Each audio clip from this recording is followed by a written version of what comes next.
Converso agora com o pesquisador da Embrapa Cerrados e conselheiro honorário da Rede Nacional da Agricultura Irrigada, o Lineu Neiva Rodrigues. Bom dia, Lineu.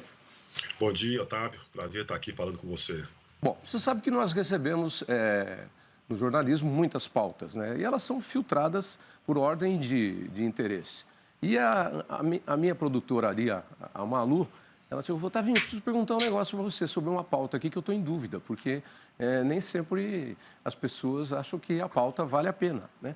Falei, qual é? Ela falou, sobre um simpósio de irrigação no Cerrado. Falei, pelo amor de Deus, importantíssima, Malu, importantíssima. Programe a entrevista, porque o Cerrado é talvez a região agrícola mais importante do país, né? E em grande expansão hoje, e a água é um bem finito, que se não administrarmos, vai tudo para o beleléu. Daí a importância dessa pauta. É um simpósio sobre irrigação no Cerrado. Quais são as dificuldades de água no Cerrado brasileiro? Otávio, essa é uma pergunta interessante. Eu costumo dizer o seguinte, que no Cerrado nós não temos problema de água. A questão da água no Cerrado é que tem um momento que a gente tem muito e outro a gente tem pouco. É uma questão mais temporal. Ou seja, quando a gente tem muita água, que é quando chove, a gente tem que segurar essa água por meio de reservatórios para a gente poder utilizá-la quando a gente tem menos, que é no momento que a gente está vivendo agora. Algumas poucas regiões a gente tem a necessidade de fazer a transposição dessa água, como por exemplo no Baixio do Irecê, que estão transpondo a água do São Francisco para aquela região, e aí você possibilitando aí o desenvolvimento da região. Eu tenho um projeto aqui, Otávio, só para ser breve também, com assentados aqui em Flores de Goiás. É o IDH mais baixo do estado de Goiás. São mais ou menos 5 mil famílias de assentados. Nós começamos um projeto lá com basicamente fruticultura. O projeto é manga e maracujá. E eu, conversando com uma das assentadas, eu perguntei para ela, você trabalhava com maracujá? Ela nunca trabalhei com maracujá. E a plantação dela estava maravilhosa. Eu perguntei para ela, o que foi então que possibilitou você chegar nesse nível de produtividade? Ela falou, água e energia. Água e energia, duas coisas fundamentais. Porque a água, se não for por transposição, e mesmo por transposição, em algumas áreas, ela precisa de energia, de bombas para movimentar, né? Se for só por desnível, né? Os romanos eram experts em fazer isso, né? Conseguiam trazer água de muito longe para Roma antiga, né? E sem ter energia elétrica, era só energia mecânica, né? Através de roldanas e sistemas e tal. Mas a água é fundamental. E a resposta da nossa agricultura aí foi na lata, como a gente diz. Água e energia. Não, porque você frisou bem, não tem problema de água no Centro-Oeste. É uma das maiores bacias hidrográficas do nosso país, se conectando, inclusive, com outras bacias hidrográficas de outras regiões. Mas, realmente, é uma questão de administração da água. E conta um pouquinho desse projeto e do seminário que vocês debatem isso. O seminário, né, ele está sendo feito lá em parceria com o Ministério da Integração, com a secretaria lá, o secretário é o Giuseppe, e a secretaria que eu acho mais importante desse governo, que é Segurança Hídrica. Lá junto com a diretora Larissa, que cuida da irrigação. Com irrigação a gente pode trazer desenvolvimento para as regiões, e a melhor coisa que a gente pode fazer, tanto para o meio ambiente, é melhorar a vida das pessoas, porque a gente vai poder ter mais gente com tempo para falar sobre essa questão ambiental. E esse seminário, então, ele nasceu justamente por isso que você falou, pela importância, né, que tem o nosso Cerrado para a produção agrícola do Brasil. O Cerrado representa mais ou menos 24% do território brasileiro. Nós chegamos nesse patamar hoje de desenvolvimento do Brasil, de PIB, de agricultura, graças à inserção do Cerrado nessa produção agrícola.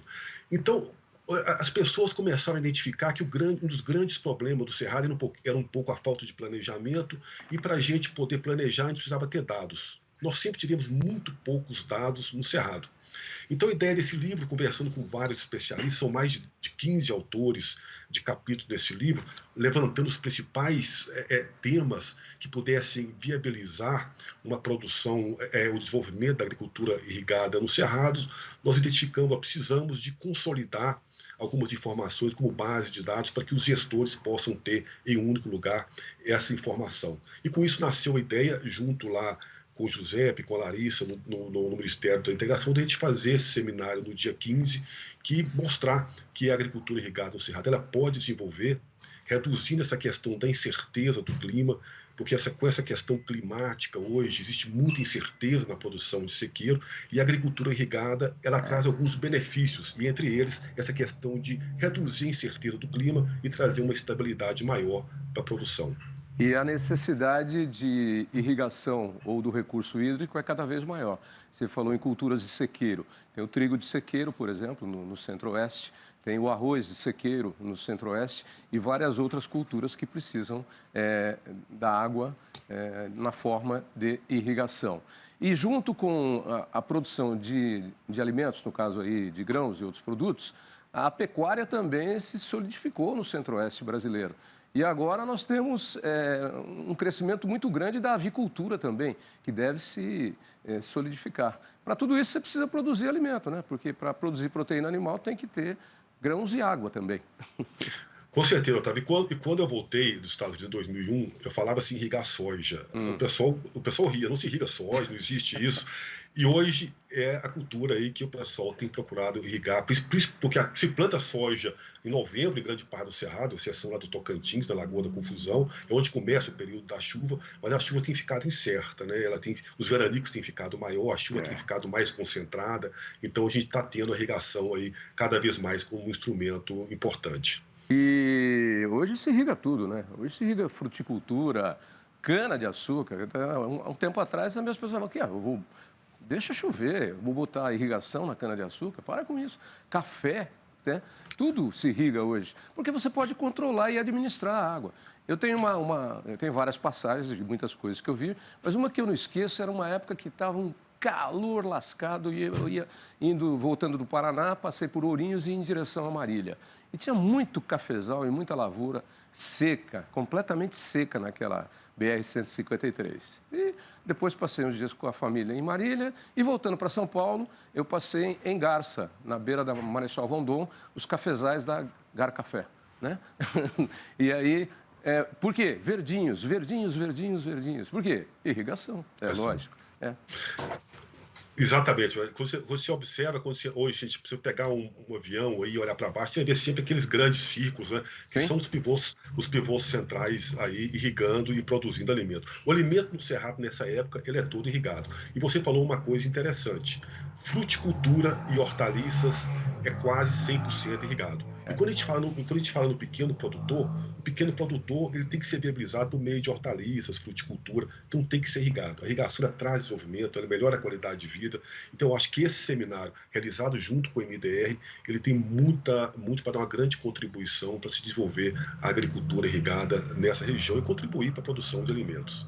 Linneu, para a gente finalizar, isso priorizando, você citou no começo aí um trabalho feito numa região lá que tem um IDH, o índice de desenvolvimento humano da ONU baixíssimo, péssimo, horrível, condição de vida péssima. Ele visa privilegiar ou tem como alvo algumas dessas regiões mais necessitadas ou é um projeto amplo e geral? Sabe, o nosso sonho, o meu sonho era ter na minha carteira um projeto desse, que a gente pudesse desenvolver um conjunto de protocolos que a gente pudesse depois replicar em outras partes do país. Eu vou ser breve aqui, porque eu não sei meu tempo, né? Mas, no geral, né, os parlamentares, em determinados momentos, eles doam kits de irrigação para os pequenos produtores. E esse kit de irrigação é como se você doasse um avião para uma pessoa que não sabe pilotar.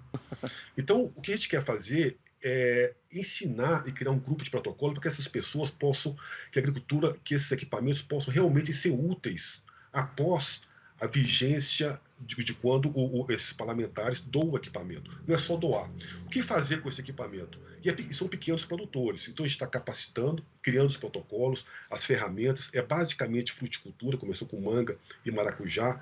E com essas ferramentas, a gente quer depois aplicá-las em outras regiões do país. É um projeto muito bonito. Eu vou te mandar depois, aqui em off, alguns vídeos. Eu acho que você vai gostar de conhecer esse projeto e como as pessoas estão melhorando de vida. Ou seja, é capacitar. E o que eu quero fazer, o que eu gostaria, é de que depois que a gente saísse de lá, que um dia eu vou sair, que o projeto continuasse. Então, para isso, nós temos que capacitar as pessoas, capacitar principalmente os jovens, envolver mais as mulheres nesse projeto, nessa tomada de decisão, porque eu acho que a gente tem condição de voltar lá daqui a 10 anos e as pessoas terem realmente melhorado de vida. Porque eles vão se tornar multiplicadores da ideia e das técnicas de uso e de manejo. Você deu um bom exemplo. Não adianta você dar um carro para uma pessoa, um avião para uma pessoa que não sabe pilotar o avião, né? E o Brasil tem muito desses problemas. Você citou apenas um deles, já que nós estamos falando de irrigação, mas, por exemplo, ninguém é contra a reforma agrária ou melhor distribuição de terras, desde que você faça isso e dê condições para que a pessoa saiba trabalhar, saiba operar a terra, tenha técnicas, tenha financiamento. Agora, dar terra para as pessoas por simples motivação política acaba virando moeda de troca, de negócio, né? Exatamente, Otávio. E nessa linha, se a gente tem apenas a RENAI, ela fez um trabalho interessante, que é a Rede Nacional da Agricultura Irrigada, que é tentar criar associações, porque para esses produtores terem mais força, eles têm que se associarem, né? É isso aí, exatamente. Se você dá só por dar, aí ganha um voto, mas aí depois fica aquele negócio lá parado, ocioso, que depois vai virar moeda de troca, a pessoa vai vender e vira negócio, depois vai outro lá, enfim. Precisa corrigir esse modelo que está cheio de coisas no Brasil que são feitas dessa forma. Ô, Lineu, muito obrigado. Me mande aí o material e quando você tiver mais novidades sobre o assunto, manda aqui para a nossa pauta, que a gente programa vocês. Vocês da Embrapa, que são parceiros nossos aí em tudo. Eu falei isso pessoalmente para a sua presidente, a Silvia, quando a gente estava no Rio Mais Agro, que eu tive o prazer de entrevistá-la pessoalmente. Já tinha entrevistado aqui e também quando ela estava em Campinas ainda, mas pessoalmente não. Vocês da Embrapa são grandes parceiros nossos na divulgação de novas tecnologias, que é isso que a gente se propõe a colocar no ar para que o nosso homem do campo, o nosso produtor de alimentos, se tecnifique e melhore cada vez mais a capacidade de produção, qualidade do produto conseguido e, claro, a conta final, sobrar mais no bolso, é lógico. Obrigado. Obrigado pela oportunidade. Um abraço. Abraço.